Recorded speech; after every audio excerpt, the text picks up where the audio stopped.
fajri kana mashhuda. Bacaan di waktu fajar artinya sholat subuh yang dibaca oleh imam dengan bacaan Al-Quran itu mashhuda, disaksikan, ditonton kalau bahasa anak muda. Sehingga sampai kan anak muda itu merasa bukan hanya konser Bumi yang keren, ada yang lebih keren daripada konser Bumi, ada yang lebih keren daripada DWP, ada yang lebih keren daripada Tomorrowland. Apa yang lebih keren daripada Tomorrowland? Konser langit. Apa maksud konser? Sesuatu yang mengundang penonton, sesuatu yang disaksikan, sesuatu yang ditonton. Dan konser langit yang paling mulia itu adalah sholat subuh berjamaah. Karena yang menontonnya bukan manusia, tapi Allah sendiri bersama para malaikat menonton bacaan sholat subuh berjamaah. Makanya dari situlah muncul istilah konser langit. Maksudnya supaya kita merasakan kita ini lagi perform. Sholat subuh itu lagi perform. Ketika kita duduk di dalam majelis kayak gini, kita lagi perform. Yang nonton kita siapa?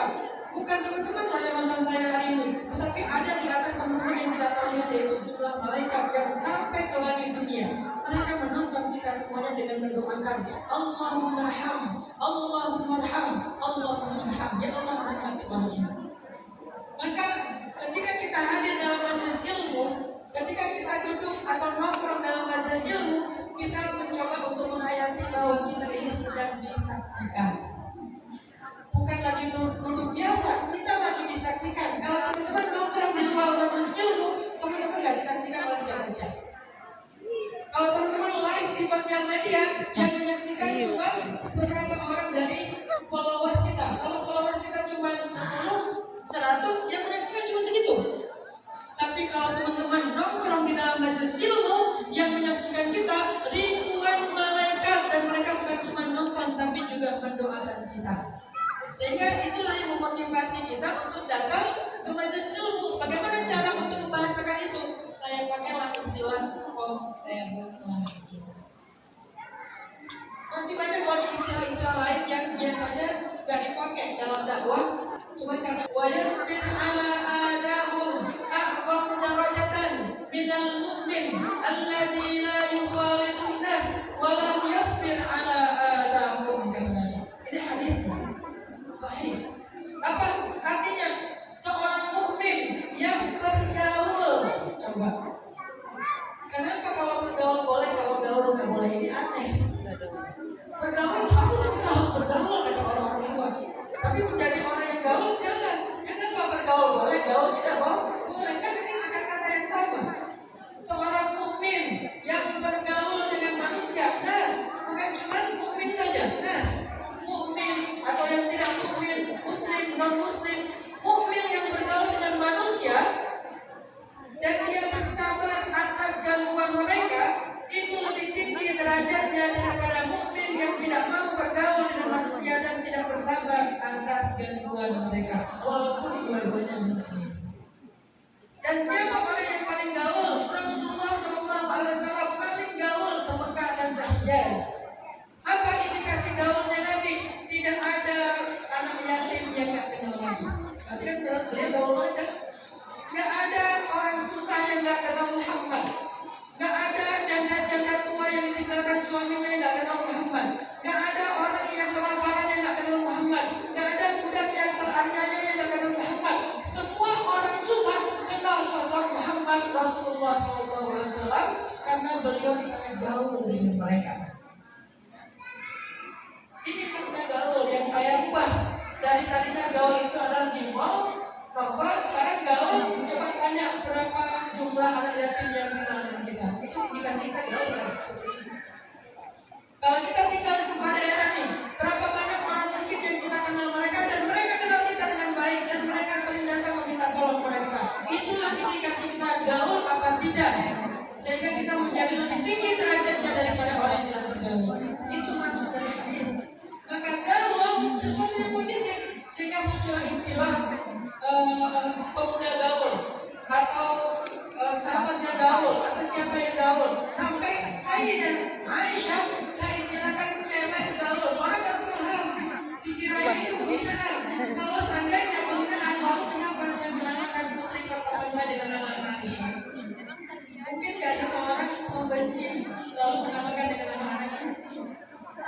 siapa? Fir'aun. Kok namanya Fir'aun? Soalnya ayah aku benci banget sama Fir'aun. Akhirnya aku dinamain Fir'aun. Mungkin nggak? Nggak mungkin. Karena kita cinta, kita kasih nama anak kita dengan apa yang kita cintai. Anak saya semuanya nama tokoh, nggak ada yang cari di Google. Yang pertama namanya Aisyah. Kenapa? Karena saya sangat mencintai dan mengagumi Sayyidah Aisyah. Jadi nggak mungkin istilah jalan gaul antara Sayyidah Aisyah itu sebuah ini nggak mungkin. Karena saya menamakannya dengan nama anak. Terus apa maksud Ustaz cewek gaul? Karena selama ini yang tua-tua menganggap istilah cewek itu negatif. Padahal cewek itu bahasa lain dari perempuan, bahasa lain dari wanita. Kalau perempuan itu yang sudah berusia, kalau wanita itu resmi, kalau anak muda Udah tutupi waktu. Gua banget. Maka namanya untuk anak muda cewek. Kalau sekarang bahasa lainnya besti. Dulu kan belum ada istilah besti, saya pakainya jangan gaul. Kalau sekarang mungkin besti gaul. Besti kita nih, besti gue banget. Ya, artinya apa? Cewek sebetulnya bukan hidangan, itu hanya terjemah. Sekarang saya tanya, boleh nggak saya menerjemahkan Al-Quran ke bahasa Korea? Boleh nggak? Tapi kan dipakai sama apa-apa. Tapi kan dipakai sama drakor. Ya itu kan urusan lain, yang penting bahasanya sama. Maka kita boleh menerjemahkan Al-Quran ke bahasa Korea. Boleh nggak saya menerjemahkan Al-Quran ke bahasa India? Boleh, walaupun dipakai sama Hollywood, Shanghai, kuch-kuch Hanai, dan seterusnya. Ya itu urusan lain. Boleh nggak saya terjemahin Al-Quran ke bahasa Inggris? Boleh, walaupun dipakai Disney, Marvel, Hollywood. Itu bukan, nggak ada hubungannya. Maka kalau itu boleh, kenapa tidak boleh menerjemahkan teks agama ke bahasa anak muda? Itu protes dalam hati saya dalam konteks dakwah.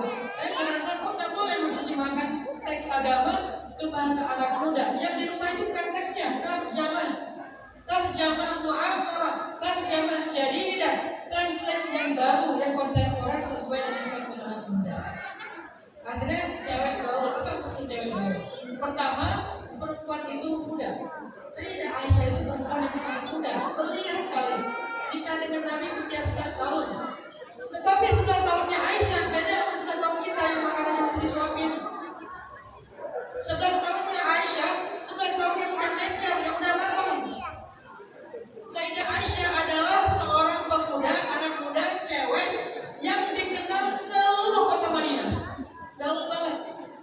Setiap ada yang susah datang ke Sayyidah Aisyah. Aisyah, saya belum makan. Termasuk salah satunya kisah seorang ibu bersama dua putra putrinya datang meminta makan kepada Sayyidah Aisyah. Kenapa tidak ke rumah yang lain? Karena yang paling dia kenal Aisyah, dan dia tak merasa malu untuk meminta ke Aisyah. Kenapa dia kenal Aisyah? Karena Aisyah sangat gaul dengan mereka. Bahkan kata para sahabat, baca nanti ya biografi Sayyidah Aisyah. Gak paham beda jenjang usia, dianggap penghinaan. Tapi di anak muda ini dianggap tua banget kalau kayak gitu. Artinya apa yang saya ingin sampaikan ke anak-anak muda yang perempuan? Jadilah kalian seperti ibu kita Aisyah. Di usia belasan tahun udah produktif, di usia belasan tahun udah banyak bermanfaat. Itu pesannya. Karena Sayyidah Aisyah itu lebih gaul daripada kalian. Sayyidah Aisyah itu lebih asing daripada kalian. Sayyidah Aisyah itu besti banget buat Rasulullah. Kita udah jadi besti belum buat orang tua kita? Udah jadi besti belum buat keluarga kita? Kalau kita belum punya pasangan, kalau udah punya pasangan, udah jadi besti belum buat pasangan kita? Karena Sayyidah Aisyah besti banget buat Rasulullah SAW. Itu pesannya. Maka anak-anak muda yang dirahmati Allah Subhanahu Wa Taala dari Labuan Batu Selatan, saya pengen ngajak anak muda, yuk kita hijrah. Karena pemuda yang dicintai Allah dan diridhoi surga itu adalah pemuda yang tumbuh dalam ketaatan kepada Allah. Bukan orang tua. Karena orang tua yang taat dengan pemuda yang taat itu lebih istimewa pemuda yang taat. Kok bisa Ustaz? Karena hadisnya sab'atun yudhilluhumullahu fi dhillih yauma la dhilla illa dhilluh. Ada 7 golongan yang Allah berikan naungan di padang mahsyar di hari ketika tidak ada naungan kecuali naungan Allah. Nomor nasya'a fi ibadatillah, pemuda yang tumbuh dalam keadaan taat kepada Allah. Nomor 2 tuh. Nomor satunya siapa Ustaz? Nomor satunya imamun adil, pemimpin yang adil. Karena itu susah. Karena itu berat. Menjadi pemimpin yang adil itu gak gampang. Harus sabar, harus yang seringnya ya nggak ada jam kerja, terus saja seperti Sayyidina Abu Bakar dan Umar. Pemimpin yang adil itu susah. Maka setelah pemimpin yang adil, Allah tidak memberikan urutannya kepada yang lain, tidak kepada orang tua, tidak kepada ahli Al-Quran, tidak kepada ahli zikir, ahli sedekah. Kan banyak tuh di bawahnya tuh. Ternyata nomor 2 bukan ahli zikir, bukan ahli tahajud, bukan ahli sedekah, bukan ulama. Nomor 2 syabun, pemuda yang tumbuh dalam ketaatan kepada Allah, hijrah. Jadi kalau Ustadznya itu tentang Maryam, masya Allah betul. Tentang Sayyidah Maryam. Jomblo kan? Jomblo, tapi jomblo fisabi. Apa itu jomblo? Gak punya pasangan. Gak punya pasangan, tetapi beliau fisabilillah. Apa arti fisabilillah? Ambataha nabatan hasan, tumbuh dengan pertumbuhan yang baik. Arti pertumbuhan yang baik, menjaga iffah, menjaga kehormatan. Tumbuh Sayyidah Maryam, walaupun sendiri, walaupun single, nggak pernah Sayyidah Maryam bahkan berjabat tangan dengan laki-laki juga. Karena yakunu li waladun walam yamsasni bashar, walam yamsasni bashar, walam aku baghiya. Surat apa itu? Masya Allah. Yang ketiga ya. Silakan. Ada Surat Maryam. Ini kayaknya yang jawab santri semua ini. Surat Maryam. Walam yamsasni bashar, tidak pernah aku disentuh oleh laki-laki. Walam aku baghiya, aku tidak pernah berbuat dosa yang tercela. Itulah gambaran dari kemuliaan Sayyidah Maryam. Jadi walaupun single, beliau itu gak pernah disentuh laki-laki yang bukan mahramnya. Walaupun single, beliau gak pernah berbuat dosa yang menghinakan diri dan keluarganya. Bahkan beliau tidak pernah bertemu laki-laki sembarangan. Sangat terbatas dan tertutup. Makin tertutup di bumi, makin viral di langit. Makin gak kenal dan gak dikenal oleh laki-laki di bumi, makin terkenal dan trending di langit. Siapa dia? Sayyidah Maryam. Sayyidah Maryam gak pernah joget di depan TikTok. Boleh nggak usah kita punya akun TikTok? Boleh. Saya punya. Boleh nggak usah kita punya akun sosial media? Boleh. Saya juga punya. Tetapi buat apa? Itu yang membedakan boleh dan tidak bolehnya. Saya nggak akan mengatakan TikTok haram, enggak. Karena kalau semuanya diharamkan susah juga itu kita. Yang penting adalah untuk apa? Itu yang membedakan boleh dan tidak. Kalau TikTok kita dipakai bukan untuk menjadi inspirasi kebaikan, maka ini dakwah. Kalau misalnya IG, real, kita pakai buat inspirasi kebaikan, itu menjadi dakwah. Dan kita untuk membuat tren harus pakai sosial media.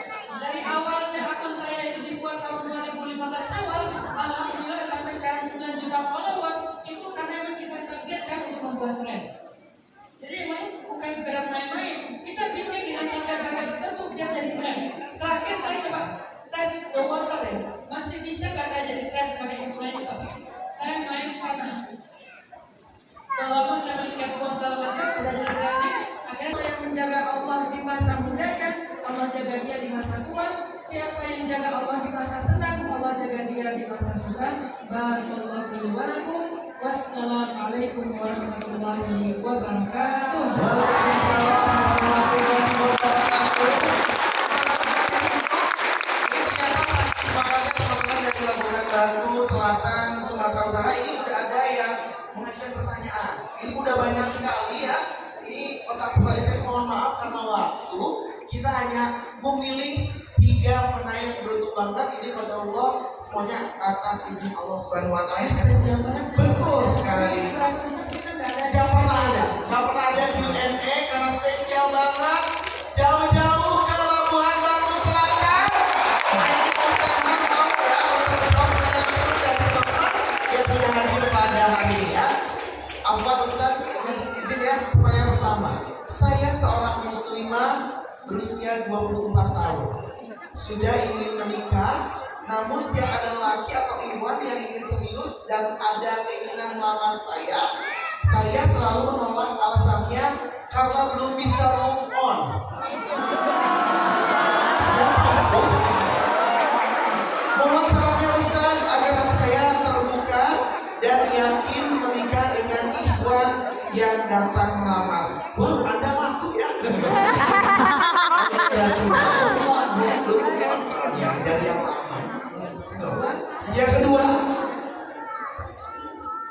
Assalamualaikum Ustaz, izin bertanya. Ketika kita bertaubat Ustaz, bermaksiat lagi, bertaubat lagi, bermaksiat lagi, bertaubat lagi. Apakah itu tandanya? Ini serius ini. Apakah ini sedang apa itu artinya saya sedang mempermainkan Allah atau harus bagaimana Ustaz? Ya, mohon pencerahannya. Pertanyaan yang terakhir. Disebutin jangan ini pertanyaan dari siapa? Jangan ya. Sebutin semangatnya. Sebutkanlah.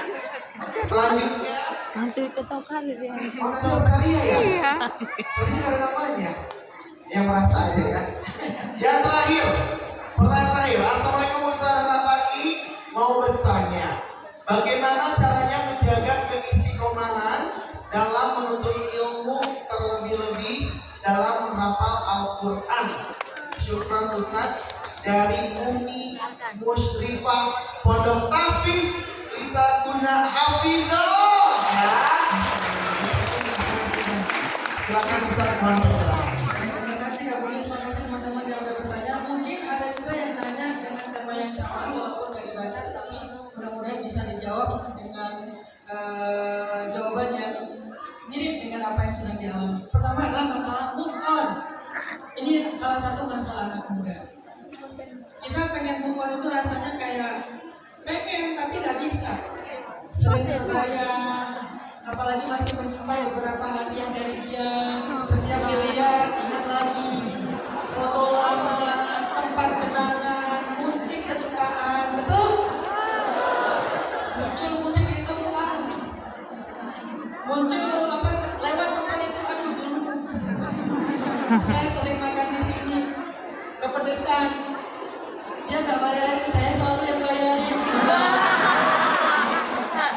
Terus gimana cara biar bisa move on kayak gitu?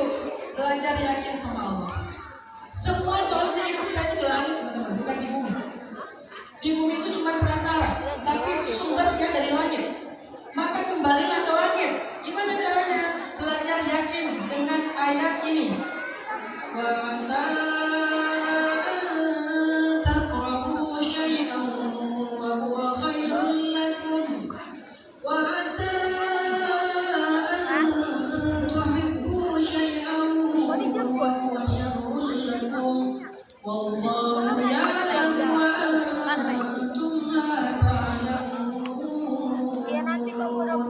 Bisa jadi kalian benci sesuatu padahal itu baik untuk kalian. Bisa jadi kalian menyukai sesuatu padahal itu buruk untuk kalian. Itu kalimatnya. Tapi kesimpulannya yang paling penting yang saya selalu highlight itu adalah kalimat terakhir. Apa kalimat terakhir? Wallahu ya'lamu wa antum la ta'lamun. Allah lebih tahu dan kalian tidak tahu. Jadi jangan, itu kesimpulannya, jangan sok Tahu. ya Allah, kayaknya gak ada laki-laki lain yang lebih tepat untuk saya selain dia. Ya Allah, dia yang terbaik untuk saya. Ya Allah, kalau bukan dia saya gak akan bahagia. Ya Allah, dia itu saya banget. Saya banget. Jangan sok tahu, karena yang kalian anggap baik, kalian Ambil sukai, dari situan. bisa jadi kurhul lakum, buruk untuk kalian. Terus siapa yang lebih tahu? Allah ya'lam wa antum la ta'lamun. Allah tahu dan kalian gak tahu. Sehingga kalau Allah takdirkan kalian berpisah dengan dia, apalagi belum halal, maka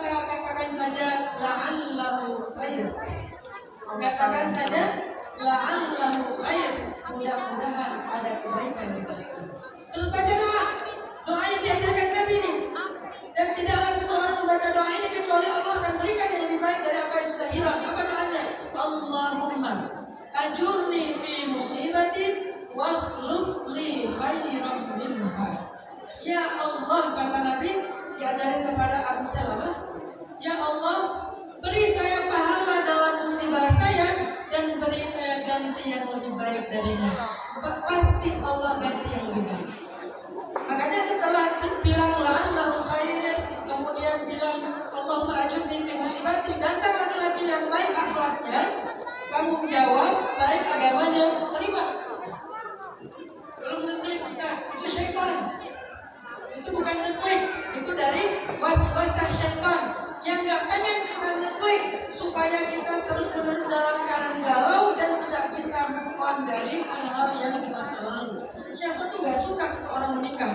Kalau belum nikah dihindari, kalau sudah menikah disuruh cerai, itu kerjaan syaitan. Salah satu faktor syaitan. Belum nikah dihindari, jangan nikah, jangan nikah. Nanti kamu gak bahagia, ini orangnya gak benar, ini begini begitu. Ditakut-takuti, takwif namanya. Kalau udah nikah, nanti dibikin kecewa, suami kamu tuh, istri kamu itu dan seterusnya, akhirnya cerai. Itulah kerjaan syaitan. Maka kalau belum ngeklik, bilang Bismillah, saya serahkan hati saya kepada Allah. Allah yang menggenggam hati manusia yang akan bikin ngeklik atau enggak. Allah yang bikin ngeklik atau enggak. Terus gimana biar ngeklik nanti setelah nikah besar? Karena banyak yang nikahnya awalnya gak punya rasa dan seterusnya gak punya rasa. Gimana biar pas udah nikah ada rasa, sebelum nikah gak ada rasa tuh.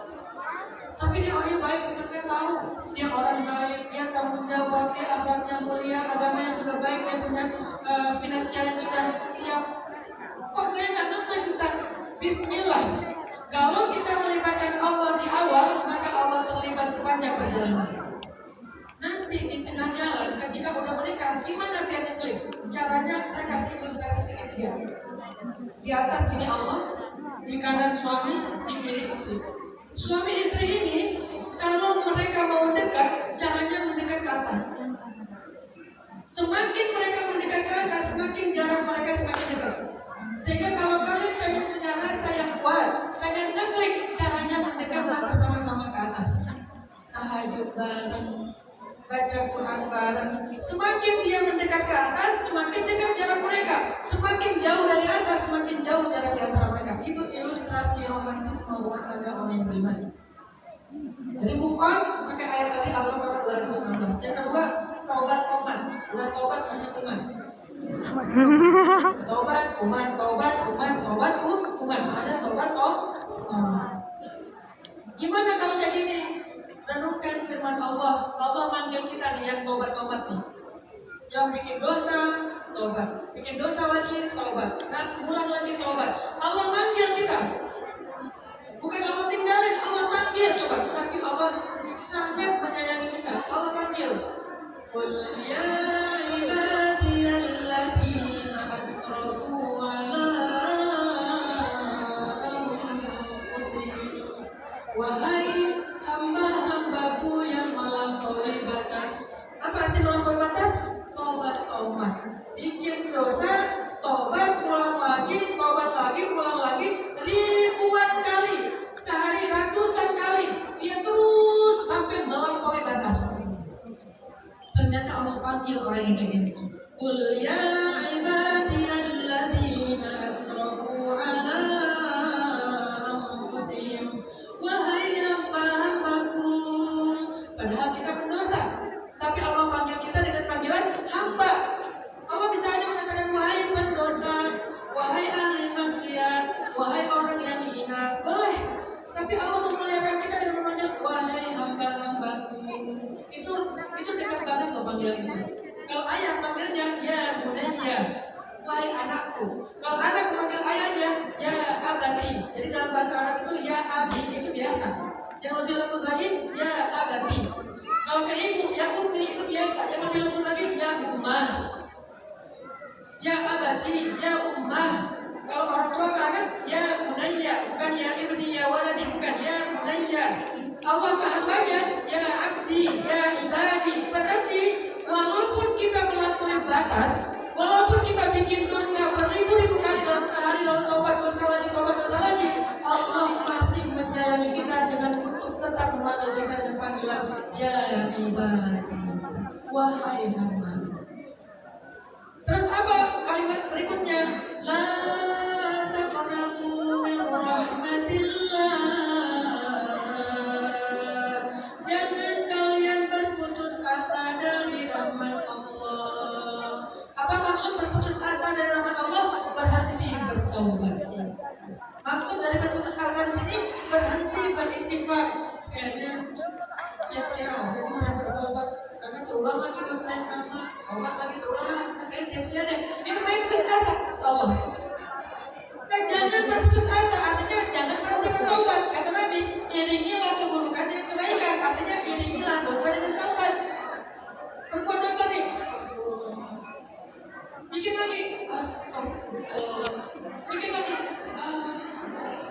Terus aja kayak gitu nggak apa-apa. Jangan berpikir, ya Allah kayaknya udah gak pantas lagi deh saya tobat. Kita yang berputus asa untuk bertobat, padahal Allah gak pernah berputus asa untuk menerima tobat. Kita berputus asa untuk meminta ampun, sedangkan Allah gak pernah berputus asa untuk memberi ampun. Terus kenapa kita putus asa? Allah aja yang kasih, gak pernah mau berputus asa. Itu perhatikan ayat tersebut. Dan yang terakhir adalah tentang istiqomah sederhana. Cara istiqomah itu adalah milikilah bi'ah solihah. Bahasa lainnya suhbah solihah. Apa itu bi'ah dan suhbah solihah? Milikilah atau carilah lingkungan dan pertemanan yang baik.